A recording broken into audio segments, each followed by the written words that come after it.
Buenas noches a todos. Les voy a leer este pequeño discurso.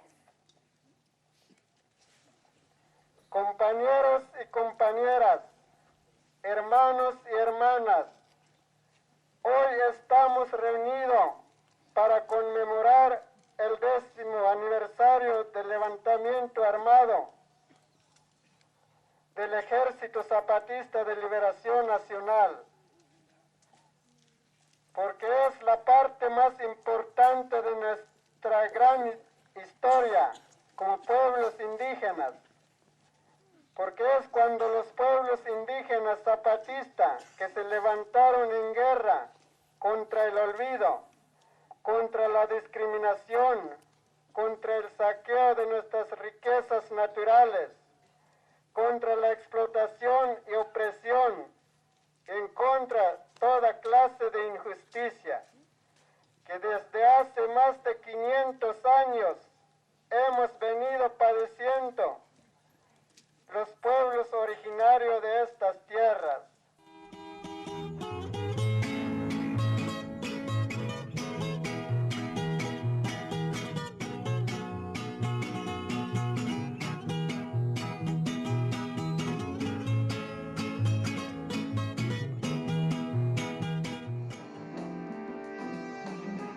El 1 de enero de 1994 se estremeció la opinión mundial. Bajo la consigna «Ya basta», miles de indígenas ocuparon 7 ciudades del estado de Chiapas, ubicado al sur de México. Solo reivindicamos las tomas completas de la ciudad de San Cristóbal de las Casas. Una gran parte de la población del sur del país todavía vive en condiciones de extrema pobreza, racismo y represión. Los zapatistas se han levantado para luchar por tierra, salud, educación, libertad, democracia, paz y justicia.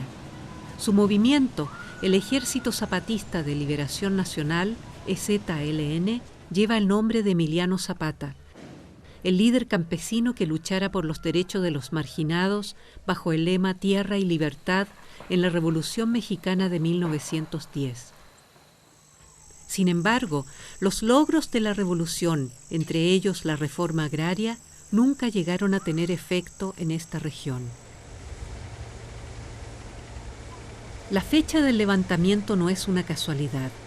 El 1 de enero de 1994 también entró en vigor el Tratado de Libre Comercio, TLCAN, entre México, Estados Unidos y Canadá, implicando el incremento de la miseria para la amplia mayoría del pueblo mexicano.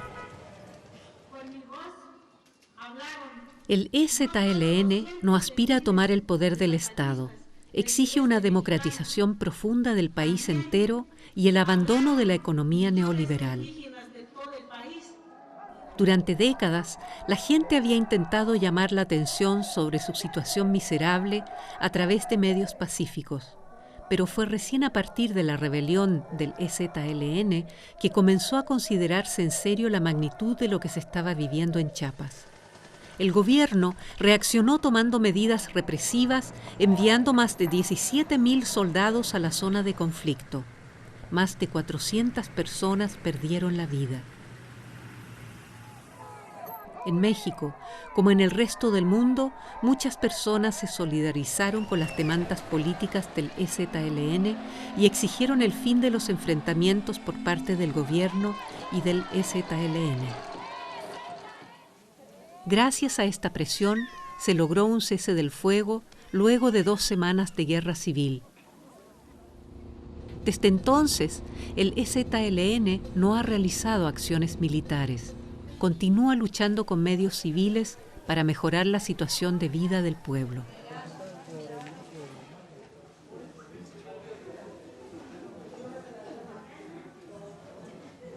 En 2006, México cuenta con aproximadamente 106 millones de habitantes. Es considerado un país emergente y sus datos macroeconómicos son destacables. La riqueza social se encuentra muy mal distribuida.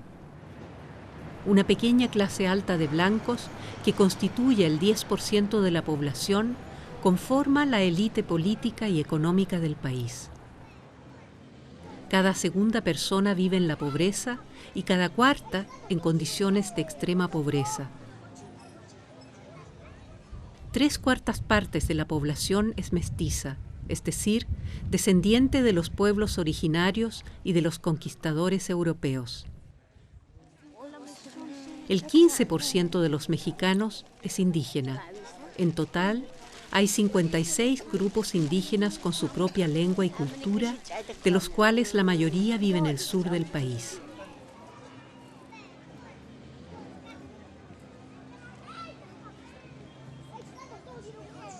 El estado de Chiapas es una de las regiones más pobres de México, y esto a pesar de contar con recursos por encima del promedio del país, como agua, petróleo, riquezas naturales y una gran diversidad biológica. Sin embargo, la gran mayoría de la población se encuentra excluida de la riqueza social. Desde hace décadas son casi exclusivamente los funcionarios de gobierno, terratenientes y empresas transnacionales quienes se han venido apropiando de los recursos naturales. Hasta 1994, algunas pocas familias poseían las tierras fértiles de Chiapas. Especialmente la población rural sufría bajo la esclavitud salarial de los finqueros. Cada año morían unas 15.000 personas a causa de enfermedades curables como sarampión, resfriado, diarrea o fiebre. Como la política predominante no contemplaba ninguna forma de participación, muchos indígenas se organizaron en el movimiento zapatista, caracterizado por promover y aplicar la democracia de base. Luego de 10 años de preparación, a principios de 1994, el EZLN ocupó y repartió más de 100.000 hectáreas de tierra. Fue a partir del cese del fuego del 12 de enero del mismo año que comenzaron las negociaciones entre el gobierno y los zapatistas.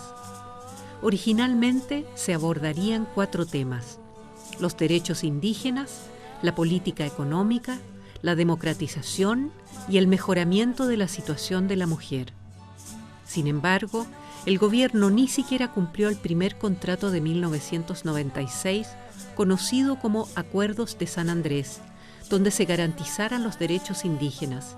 En consecuencia, el EZLN decidió romper el diálogo. Por su parte, los zapatistas sí están cumpliendo con los Acuerdos de San Andrés. Con enormes esfuerzos, trabajan para construir sus propias estructuras. Para ellos, su autonomía no implica una separación de México. Su objetivo es el fortalecimiento democrático de las comunidades y los municipios frente al Estado central. Queremos nosotros que luchamos por la autonomía. Ese es lo más importante. Por eso ya no es necesario que vamos a pedir una orientación, por ejemplo, ante el gobierno, ante los grandes funcionarios que vienen a aconsejar a las autoridades autónomas. Ya no, eso ya no vamos a permitir, sino que caminamos solo.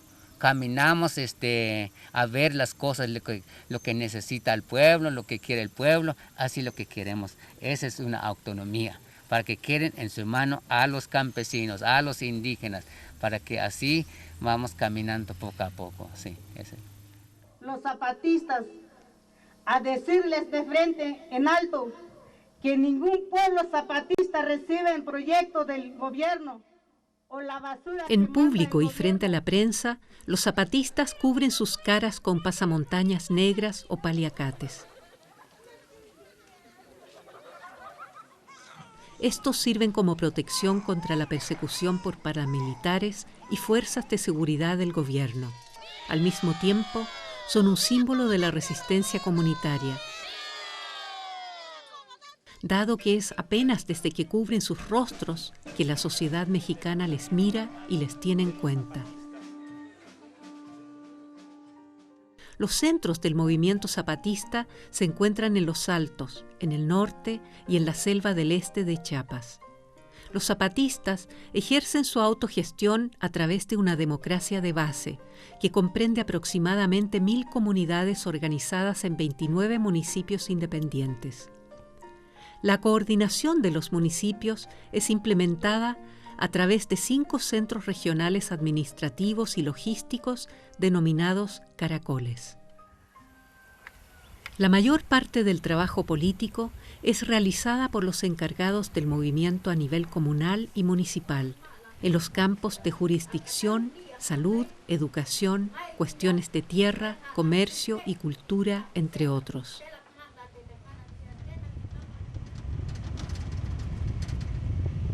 El movimiento no cuenta con un territorio determinado. En muchos casos, una comunidad zapatista se encuentra al lado de un pueblo afiliado al partido del gobierno. Además, hay comunidades divididas. Una parte de la población apoya al EZLN, en tanto la otra parte recibe asignaciones por parte del gobierno. Los zapatistas no aceptan ningún apoyo del Estado mexicano. Construyen estructuras que se nutren del trabajo comunitario no remunerado. En los 5 centros administrativos, llamados Juntas de Buen Gobierno, se trabaja en base a un sistema de rotación regular.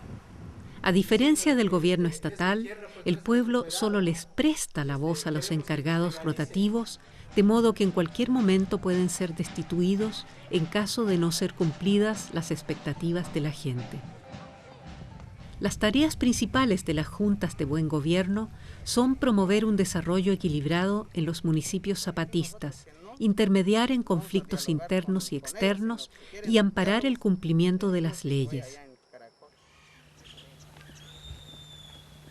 En muchas comunidades zapatistas hay murales y letreros que exponen sus ideas políticas, como aquí en el Caracol de Morelia. Está usted en territorio zapatista en rebeldía. Aquí manda el pueblo y el gobierno obedece. El movimiento pretende poner en práctica la voluntad de sus comunidades. A este principio de democracia de base se le llama mandar obedeciendo. La Junta de Buen Gobierno no puede decidir por sí mismo, pues, a fuerza. Tal vez la Junta sí puede, se propone. Y aquí el que decide al final es el pueblo, no es la Junta. Y el lunes me encontré un piojo y hasta el martes lo agarré. Para poderlo lanzar sin corriata reventé. Para poderlo alcanzar 7 caballos cansé. Para poderlo matar 9 cuchillos quebré. Para poderlo guisar a todo el pueblo invité. De los huesos que quedaron, potreritos saqué. De camino para León iba con un zapatero. Y ya me daba el ingrato 20 reales por el cuero. El cuerito no lo vendo, lo quiero para botines. Para hacerle su calzado a esa bola de catrines. El cuerito no lo vendo, lo quiero para tacones. Para hacerle su calzado a esa bola de carteras y carteritas, bolsitas para guardar, volantes, los necesarios y poderme organizar. No nosotros, como Junta de Buen Gobierno, vayamos a imponer algo que no es en consenso a las comunidades. Y entonces tendría que ser así por acuerdo. Y no solo, o sea, los letreros son también para que las juntas de buen gobierno respete al pueblo, pero más al gobierno, al mal gobierno, como le decimos nosotros.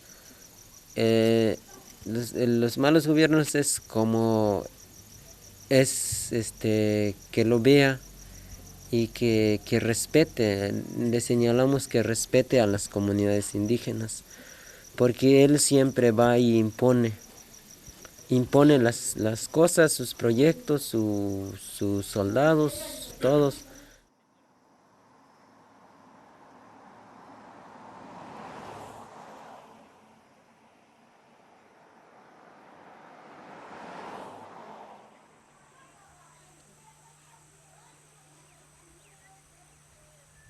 La periodista y autora Gloria Muñoz lleva más de 8 años viviendo en las comunidades zapatistas, teniendo así la oportunidad de conocer también la vida cotidiana del movimiento.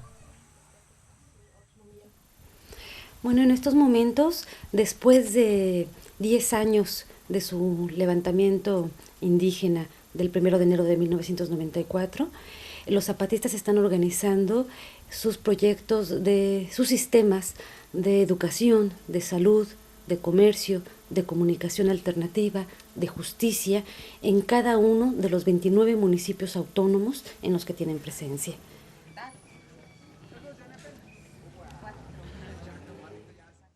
Un objetivo importante del movimiento es la asistencia médica de la población. Es por ello que los zapatistas llevan años desarrollando su propio sistema de salud.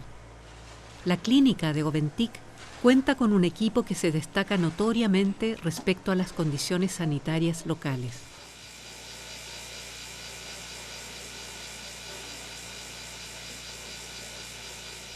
El miserable sistema de salud fue una de las causas principales de la insurrección.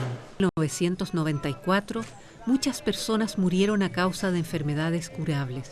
No había asistencia médica, no se podía pagar o su ubicación resultaba inaccesible. Esta situación continúa mejorando.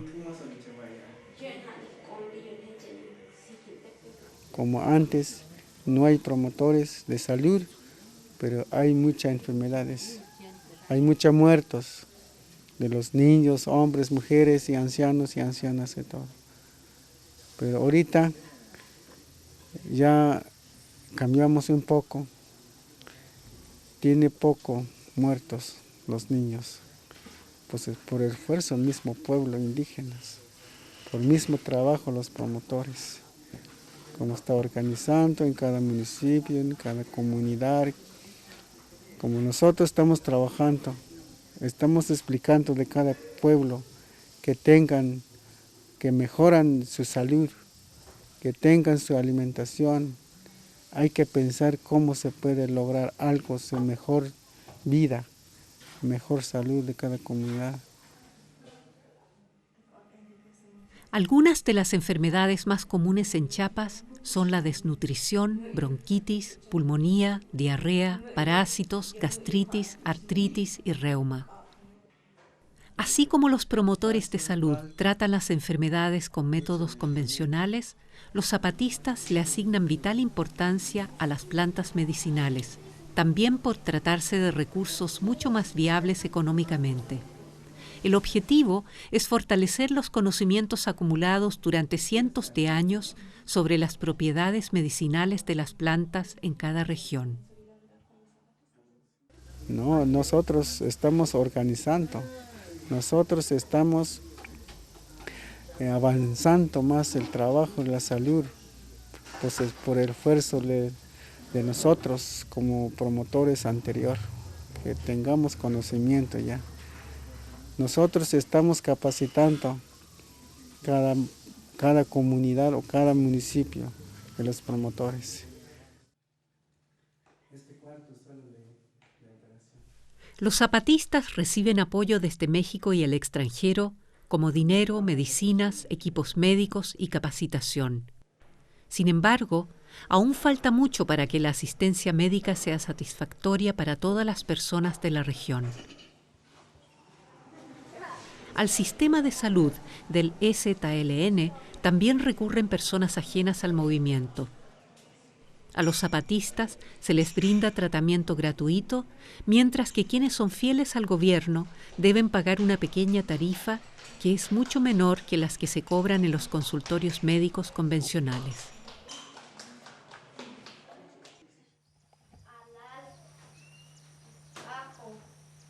También la educación es de especial relevancia para el movimiento zapatista. Muchos de los adultos de hoy, en particular las mujeres, no tenían la oportunidad de ir a una escuela antes de 1994. Ni siquiera en la actualidad se ha logrado cubrir la demanda escolar de todas las niñas y niños. A pesar de ello, el acceso a la educación ha mejorado notoriamente. El sistema educativo del gobierno es de que En los pueblos, en primer lugar, que había muchas faltas de los maestros. No cumplían con su labor de trabajo, llegaban a trabajar muchas veces de un día, 2 días a la semana, luego se regresaban. Y por ese caso, pues, quedaron muchos de los niños o los adultos hasta hoy, de que no saben leer ni escribir.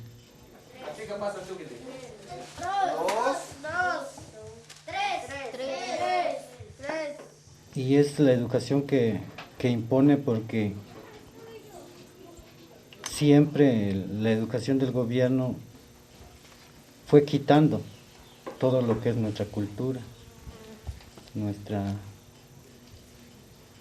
creencia, nuestra forma de hablar, nuestra forma de vestirnos.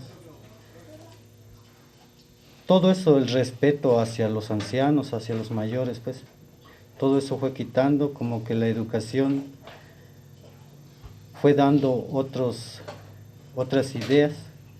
Nos dimos cuenta de que todos los que salen a estudiar en la ciudad, pues, se avergüenzan de hablar con sus padres, porque sus padres, pues, son indígenas. Los zapatistas llevan años esforzándose por crear su propio sistema de educación. Al igual que en el área de la salud, también en el sector educativo se han capacitado promotoras y promotores. Estos imparten las clases tanto en la lengua local indígena como en castellano.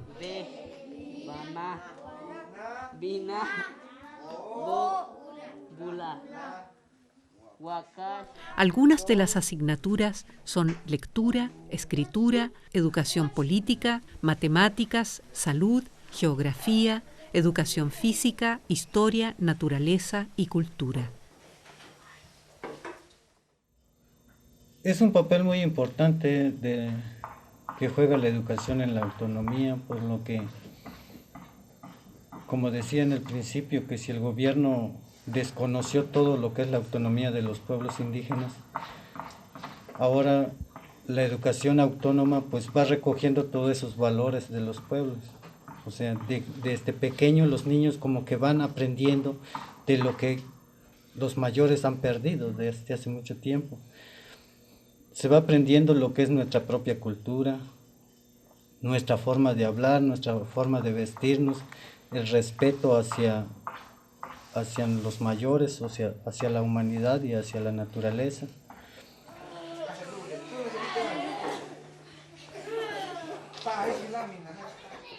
Los métodos y los materiales que se emplean varían según la región zapatista. La característica común que se mantiene es la participación del pueblo en las decisiones sobre el contenido de los programas.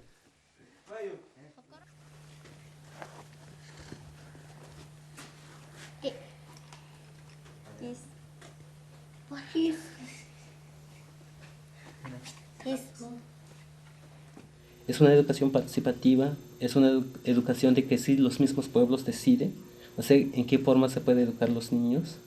Y es una educación donde le da mucha participación a los niños, a los adultos, a los ancianos y a todo, o sea, a las mujeres. Le damos mucha importancia.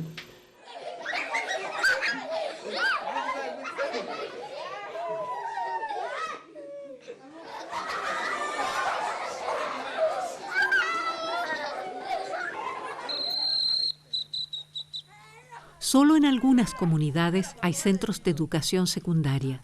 El sistema educativo continúa desarrollándose.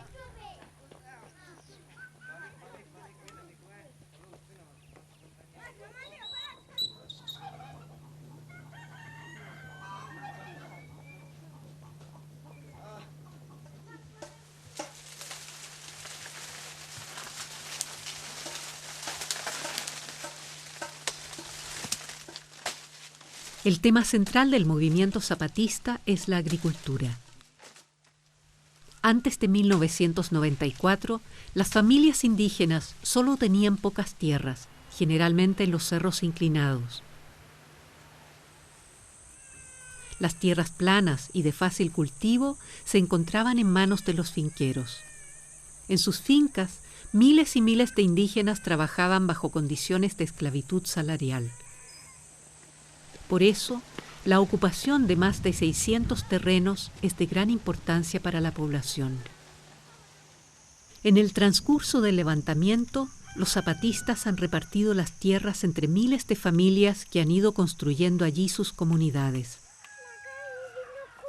Hoy, los zapatistas viven en sus asentamientos y comunidades organizados en base a la autogestión.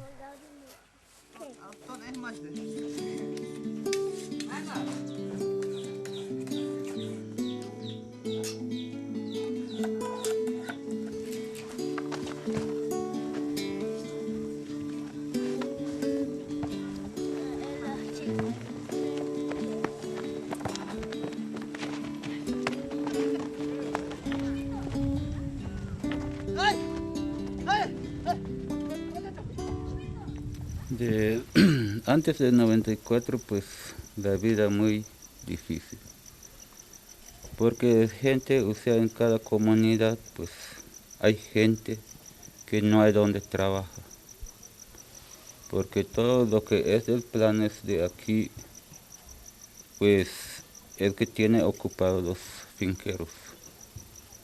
Por eso la gente, pues no hay cómo trabajarla, donde puedes hacer sus trabajos. Siempre se van a buscar trabajo con los finqueros. Ese es el que más jodido antes. Pero ahora ya no, porque ya tiene sus pedazos de tierra.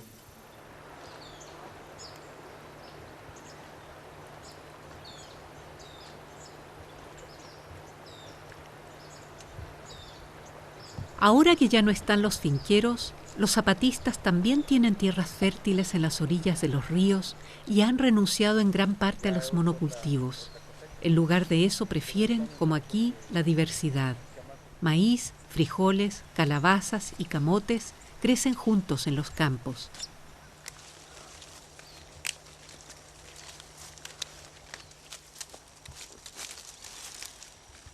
Muchos zapatistas también evitan el uso de agrotóxicos. De este modo, se promueve el cultivo ecológico y se impide la dependencia de las empresas multinacionales químicas.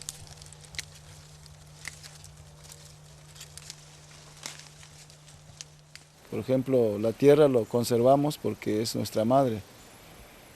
Entonces, nosotros lo vemos que es triste cuando poco a poco se va acabando lo que daba la tierra. Por ejemplo, hay partes donde ya no se produce el maíz o el frijol o la calabaza que se daba antes, porque se empezó a echarle mucho insecticida, mucho pesticida. ¿Sí?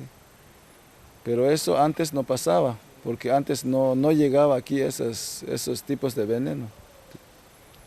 Entonces por eso nosotros como bases de apoyo estamos trabajando, pues, creando conciencia y formando promotores de agroecología para evitar eso de que se quede, pues, pobre la tierra.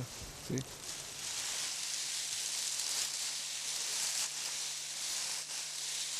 La tierra es esencial para la vida de la gente en el campo. Los productos que se cultivan principalmente son el maíz y el frijol. La mayor parte de la cosecha se destina al consumo interno. Desde que entró en vigor el Tratado de Libre Comercio TLCAN, los precios del mercado han bajado considerablemente. Además, en muchos casos, el mercado más cercano o la próxima tienda se encuentran demasiado lejos, de modo que los gastos de transporte superarían las ganancias.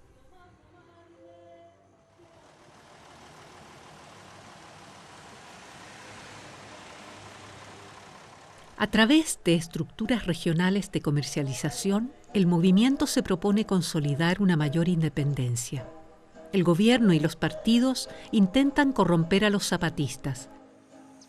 Les regalan semillas, fertilizantes, pesticidas, ganado, alcohol y dinero con el objetivo de dividir el movimiento. pero los zapatistas no aceptan ningún apoyo del gobierno, que ya muchas veces les ha decepcionado o ignorado. Ellos construyen sus estructuras con sus propios medios y con donaciones de grupos solidarios. En la etapa de la resistencia, pues los pueblos se deciden a no aceptar nada del gobierno, o sea, ni proyectos, ni dinero, ni despensa, ningún apoyo, pues el pueblo acepta. Entonces con eso pues se empieza a organizar, a crear esa bodega, pero con la participación de los 7 municipios. Con ese trabajo se ha podido avanzar dentro de ese mismo área de la bodega.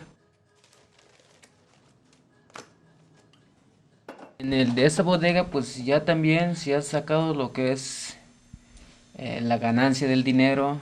¿Para qué? Pues para que darle a otros municipios, digamos, más atrasados en la producción. También en la tienda regional los zapatistas trabajan comunitariamente. Vienen de diferentes municipios y trabajan por turnos. Allí se ofrecen artículos de papelería, música, alimentos, ropa y herramientas. Pero no todos están de acuerdo con los proyectos zapatistas. Afiliados al gobierno ya atacaron y destruyeron la tienda, pese a lo cual los zapatistas han seguido adelante. Mantienen viva la esperanza de que las estructuras colectivas también logren convencer a quienes no son zapatistas.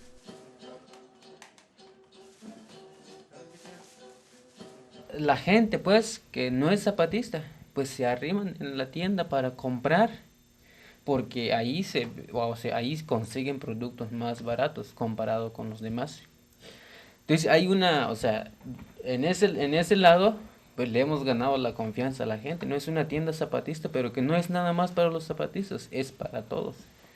Entonces creo que con esa forma de trabajar o en la forma de organizar se vaya convenciendo la gente, se vaya convenciendo dependiendo también nuestra actitud, pero siempre estamos claros, nosotros no estamos en contra de nuestros hermanos, pues no estamos construyendo algo mejor, un mundo donde pues la justicia sea para todos.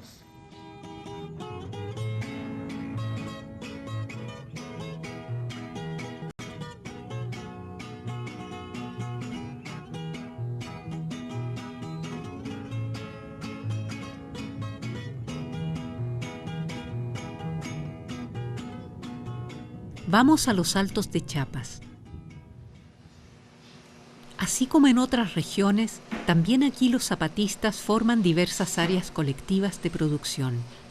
De esta manera han creado, además de cooperativas de artesanías y café, una fábrica de zapatos en el Caracol de Oventic.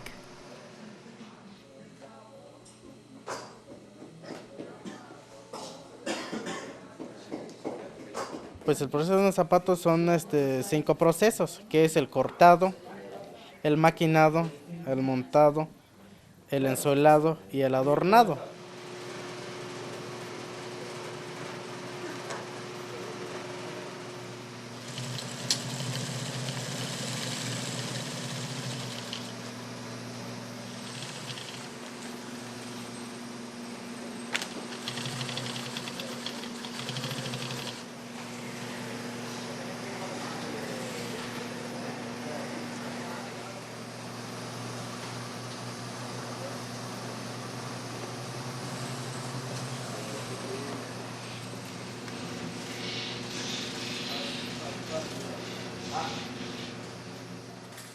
Tratamos de hacer el trabajo en forma bien organizada y bien decidida. Claro, aquí siempre ha habido pues detalles, ha habido pues algunos obstáculos, pero eso es normal cuando uno se trabaja así en forma colectiva. y en eso no nos ha desanimado, no nos ha detenido pues de trabajar. Al contrario, hemos buscado la manera de poder resolver nuestros problemas internos dentro de la fábrica. Sí.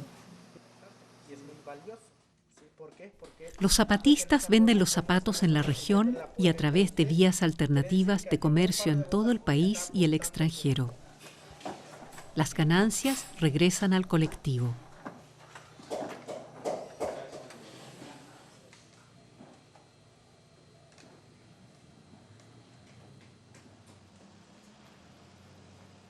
También las mujeres se han reunido para crear sus propios proyectos.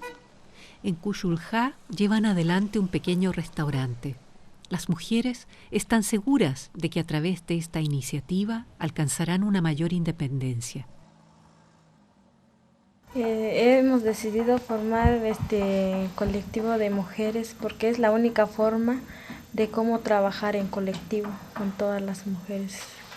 Y es la única forma como nos apoyamos en la resistencia, porque nosotras no estamos dependiendo del gobierno, sino que dependemos de nosotras mismas.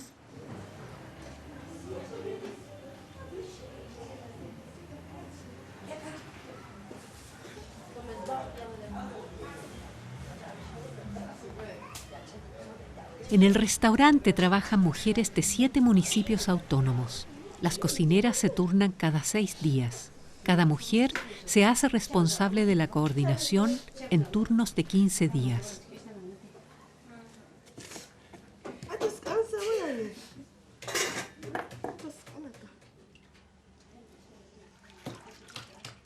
No tenemos muchos recursos para empezar así grandes, empezamos chiquito, por eso no podemos todavía distribuir en cada municipio, pero con el tiempo que ya vemos que sí ya se puede, ya vamos a distribuir en cada municipio para que tengan trabajo ahí en el municipio también.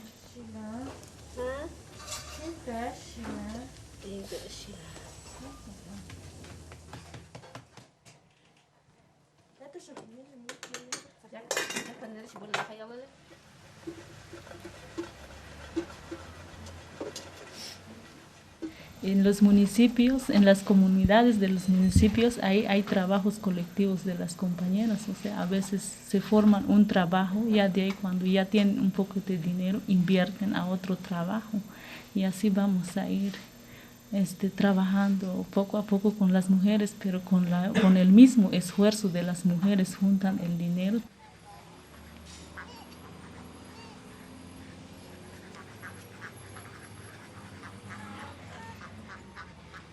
Las mujeres zapatistas han creado otros proyectos en diferentes áreas. Por ejemplo, producen una gran variedad de artesanías que luego comercializan. Estos esfuerzos se proponen mejorar la difícil situación que atraviesan.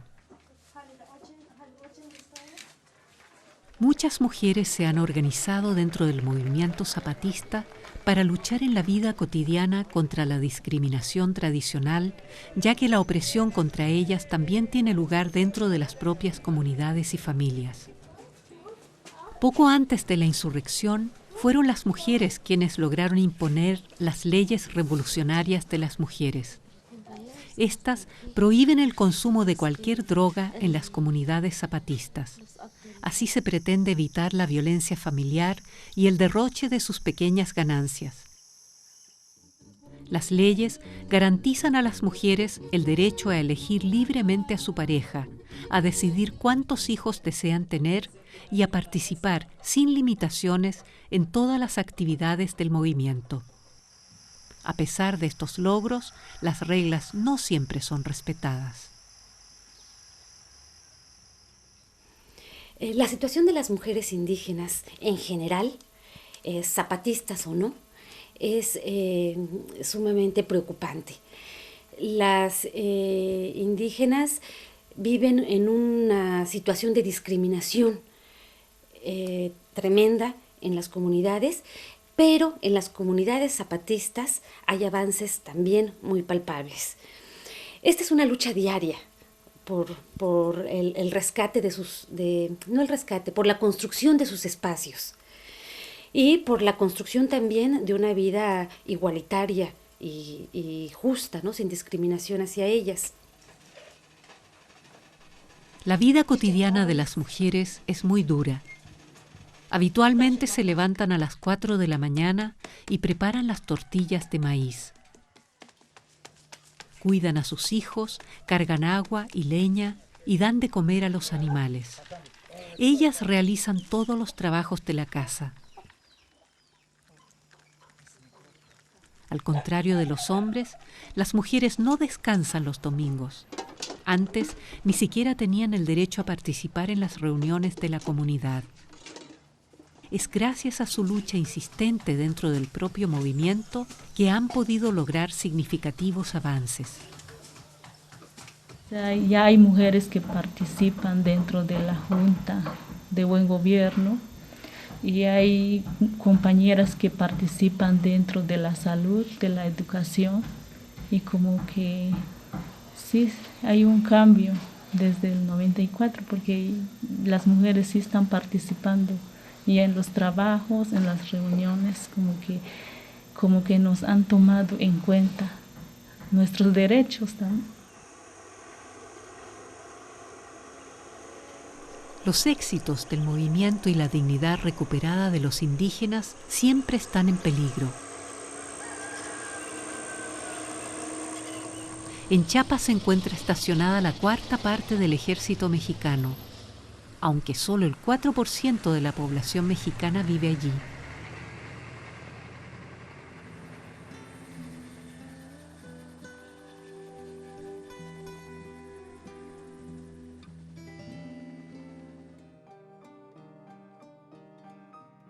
Unos 100 campamentos militares rodean el territorio rebelde.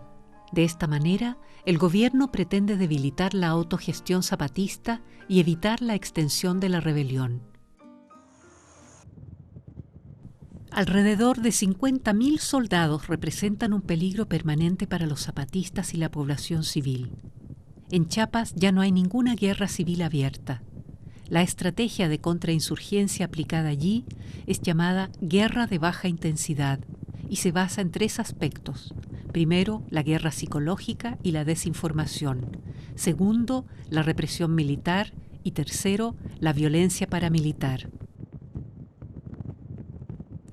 Para la población, esto significa la ocupación y el saqueo de tierras, la expulsión de miles de indígenas, detenciones arbitrarias, tortura, violaciones, ejecuciones y la desaparición de personas.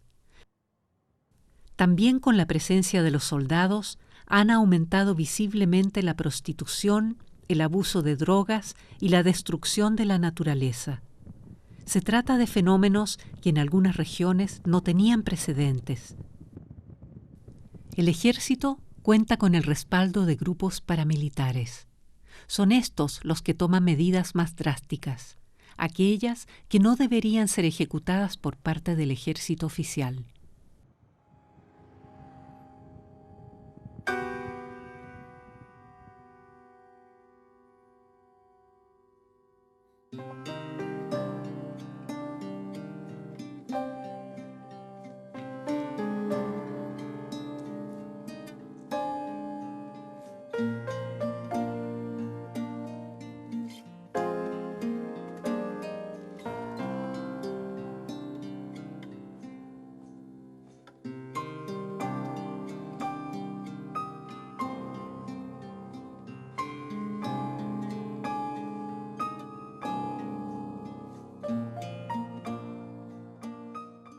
Sobre la represión paramilitar, pues sigue estando, pues en estos lados de este caracol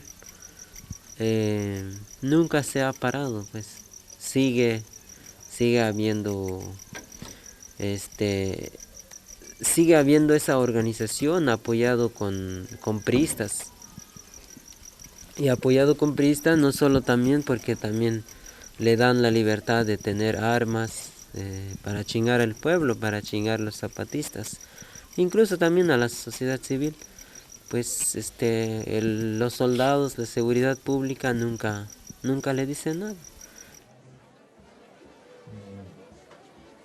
Un ejemplo de los ataques paramilitares y la colaboración con las fuerzas estatales de seguridad es la masacre ocurrida en el pueblo Acteal, en los Altos de Chiapas. Los indígenas que viven en esta comunidad pertenecen a la organización pacífica cristiana Las Abejas y comparten las demandas de los zapatistas. El 22 de diciembre de 1997, fuerzas paramilitares asesinaron brutalmente a 45 personas en esta comunidad.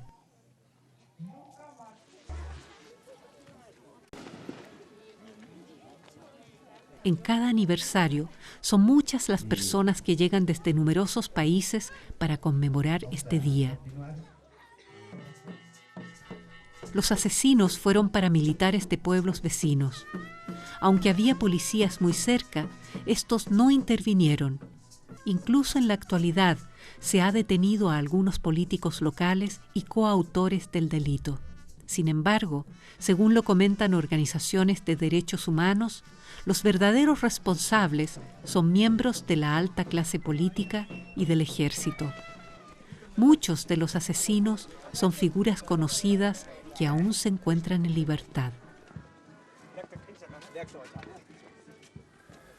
De manera reciente, en el Centro de Derechos Humanos, además, tuvimos el testimonio de un comandante paramilitar, en donde ratifica efectivamente lo que las víctimas, los indígenas, han estado denunciando todos estos años. Cómo son financiados, cómo son uniformados, armados, cómo operan junto con seguridad pública efectivamente, y cómo tienen una relación directa con los altos mandos del ejército en Chiapas. Además de esto, hay un documento de la Secretaría de la Defensa, del ejército mismo, que explica la operación de campaña en Chiapas y menciona explícitamente la creación de grupos paramilitares en apoyo de las operaciones militares en contra de la población civil. Otras medidas de contrainsurgencia son los intentos premeditados de dividir. La gente recibe ofertas de donaciones generosas de dinero o materiales a cambio de renunciar al movimiento zapatista. También el sabotaje y la desinformación intencionada forman parte de esta estrategia. Los zapatistas y otras organizaciones sociales continúan ofreciendo resistencia civil. Organizan protestas y plantones de derechos humanos, llevan a cabo campañas públicas y esfuerzos jurídicos para castigar a los responsables de los delitos. Tras el control militar, no se encubren solamente intereses políticos, sino también económicos. El gobierno y las empresas consideran toda la zona de Centroamérica como subdesarrollada. Siguiendo esta línea, se pretende imponer una amplia reforma económica en varios países. Una base fundamental para reestructurar las economías centroamericanas es el Plan Puebla-Panamá.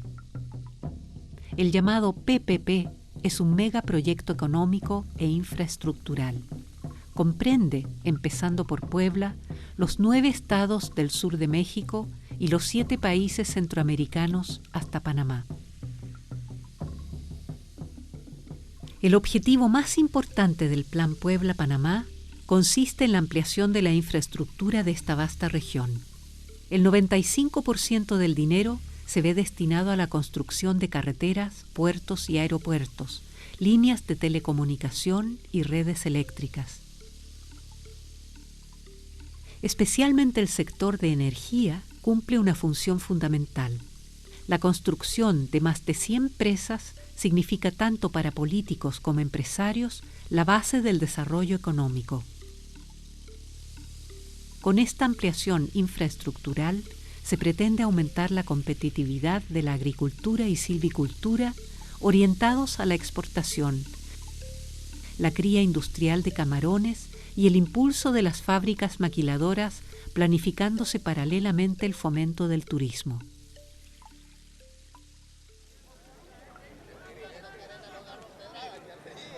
Los numerosos críticos del plan no creen en el prometido mejoramiento de las condiciones de vida. Para ellos, el PPP agrava la explotación del ser humano y la naturaleza. Tampoco admiten que es la pobreza, dado que solo una pequeña parte de todo el presupuesto está destinado a proyectos ecológicos y sociales.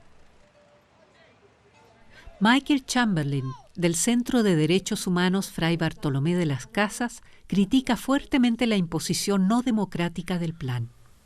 Bueno, el Plan Puebla-Panamá es en sí mismo es un atentado en contra del pueblo indígena, porque pretende decidir el destino de los recursos naturales en la región, particularmente en la zona indígena de Chiapas, en las zonas indígenas de Oaxaca, es decir, dictadas desde arriba, ¿no? Desde el gobierno mismo y frente a los intereses de grandes empresas transnacionales y nacionales, ¿no?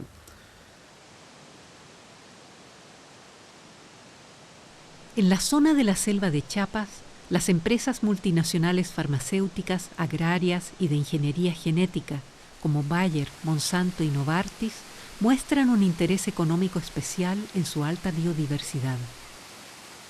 Empresas como Nestlé y Coca-Cola se interesan por las grandes reservas de agua potable. En la zona en rebeldía se hallan además reservas de petróleo y riquezas minerales de gran valor. A su vez, se pretende explotar la naturaleza aún virgen para fines turísticos. Por ejemplo, hay planes del gobierno de construir un campo de golf en las cascadas del Caracol Zapatista de Roberto Barrios.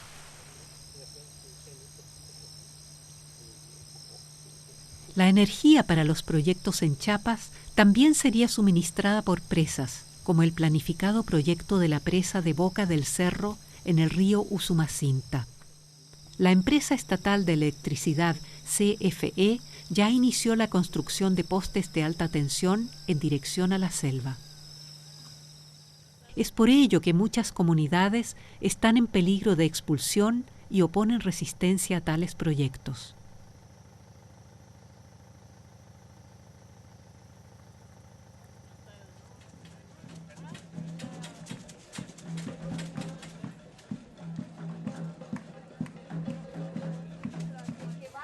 Los zapatistas y muchas otras organizaciones sociales señalan un aspecto central. El Plan Puebla-Panamá destruye la base de vida de la población local. Organizan intercambios y encuentros a nivel internacional para coordinar sus protestas. Exigen el derecho a la tierra y formas de participación en la organización del futuro de la sociedad.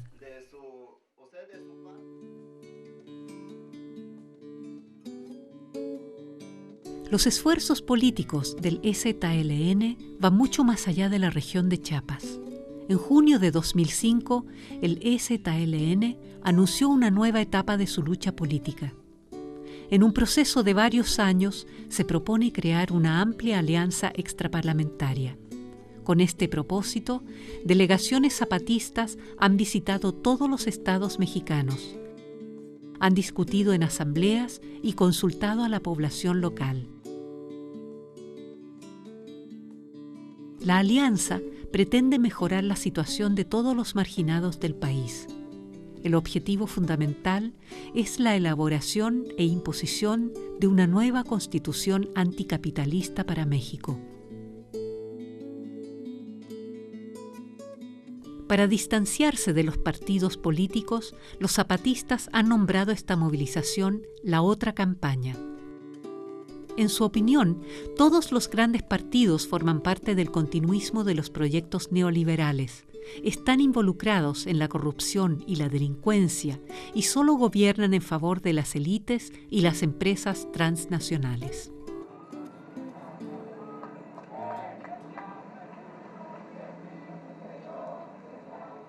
Muchos medios alternativos documentan la iniciativa con artículos y videos en Internet.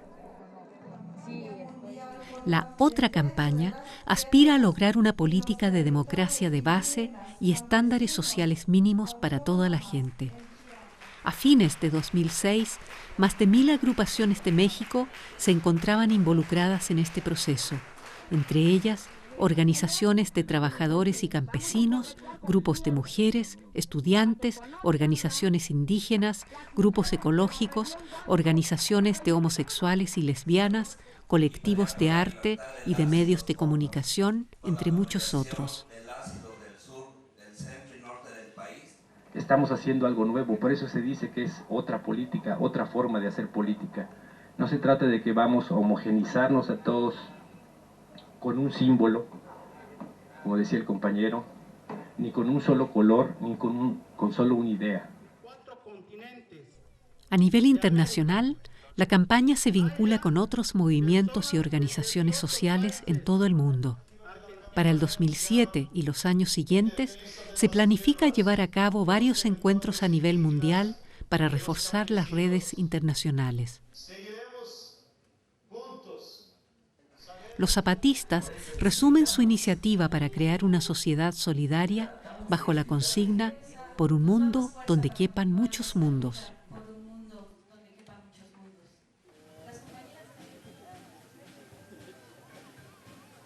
Existe una gran solidaridad global con el movimiento. El entendimiento político del movimiento zapatista ha sido una inspiración para muchas organizaciones sociales. Al mismo tiempo, los zapatistas se solidarizan con muchos movimientos sociales de otros países. Cuando hay encuentros, como en los aniversarios del 1 de enero, siempre se reúnen multitudes de diferentes países para celebrar juntos e intercambiar ideas y experiencias.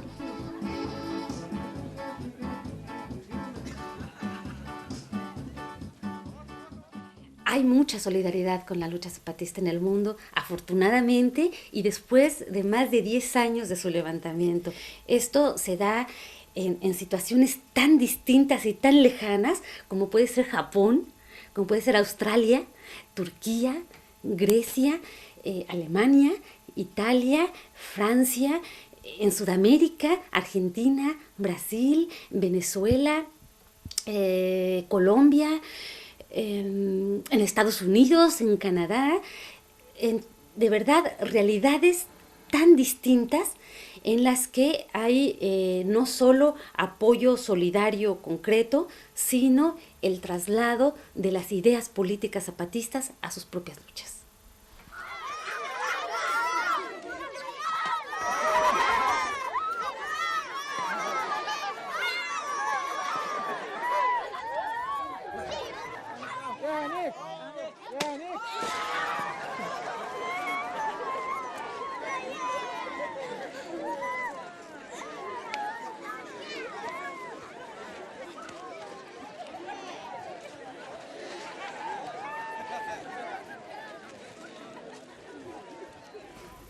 Bueno, las ideas zapatistas, o sea, el movimiento zapatista ofreció a Europa, como a todo el mundo, otra vez la esperanza. Ya se cree que otro mundo es posible y estamos en este camino, quizás. Hay la influencia, o sea, del movimiento zapatista en Europa es muy grande, ¿no? La consigna zapatista a un mundo donde quepan muchos mundos, ya es una consigna que muchos movimientos en Europa la usan.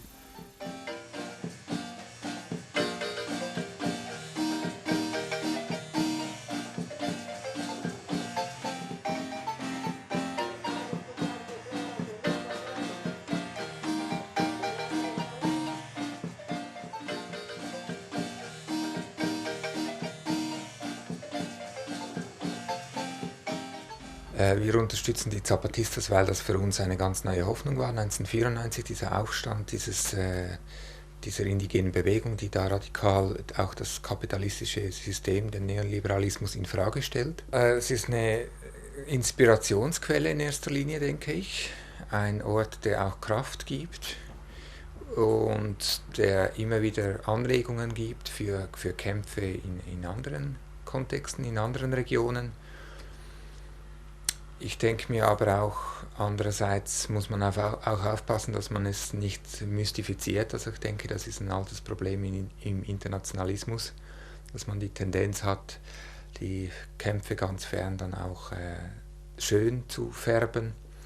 Und da würde ich dafür plädieren, dass man da immer auch genau hinguckt und auch solidarisch kritisch hinguckt und sich da nicht allzu fest auch blenden lässt von den, beispielsweise jetzt bei den Zapatisten, von den schönen poetischen Texten, sondern ein bisschen hinter die Fassade auch guckt, und es bleibt dann immer noch sehr spannend.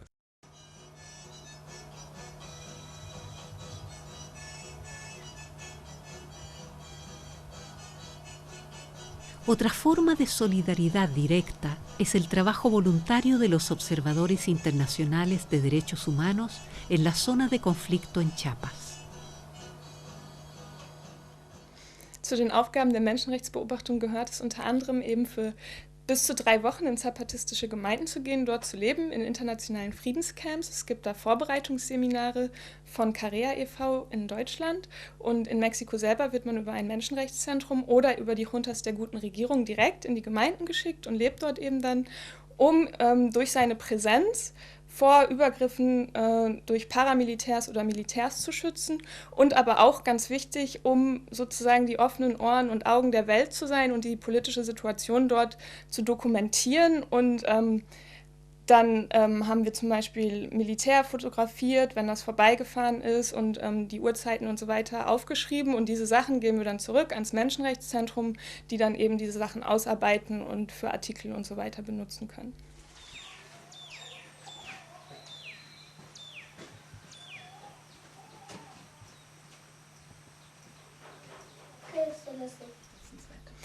Ich finde es erstens unterstützenswert und total bewundernswert, vor allen Dingen auch, wie viel sie schon aufgebaut haben in ihren 13 Jahren des Aufstandes.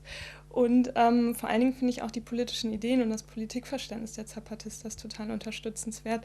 Ganz wichtig finde ich zum Beispiel diese nicht dogmatische Art und Weise. Sie sagen ja, fragend gehen wir voran. Also gestehen sie sich zu, immer wieder Fehler machen zu können, immer wieder andere Wege einzugeben. Es gibt eben nicht einen vorgeschriebenen Weg, an den sich gehalten werden muss. Und natürlich ist die Bewegung auch nicht widerspruchsfrei, oder es gibt auch Gemeinden, wo zum Beispiel das autonome Schulsystem sehr gut funktioniert, in anderen wiederum funktioniert es noch nicht so gut oder so. Also es gibt auch da immer wieder noch Probleme. Aber gerade auch das basisdemokratische Rätesystem oder so, wie sie es im Leben umsetzen und wirklich versuchen zu leben, sind tolle Ideen für mich, die ich eben auch gesehen und gelernt habe und auch hier mit in mein Leben hier wieder genommen habe, und auch finde, dass man auch hier über eine solidarische Gesellschaft mit diesen Ideen eben nachdenken kann. La solidaridad y el apoyo internacional que recibe el movimiento son múltiples. De esta manera, viene creciendo continuamente una red que lucha por una sociedad solidaria a nivel mundial.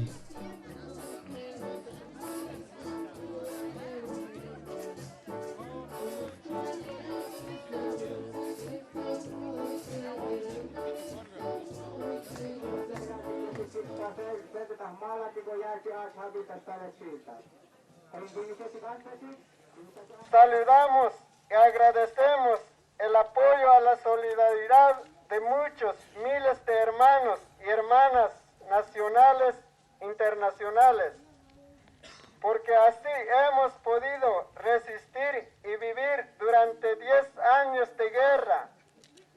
Por eso le pedimos que sigan apoyando en lo que puedan, pero también les pedimos que se organicen y luchen en sus propios pueblos y naciones contra el enemigo común, que es el proyecto y los planes del neoliberalismo. Contra ese enemigo hay que luchar sin descanso, porque está dejando en la miseria y el olvido de muchos millones de hermanos en el mundo entero. Es toda nuestra palabra: democracia, libertad y justicia. Gracias.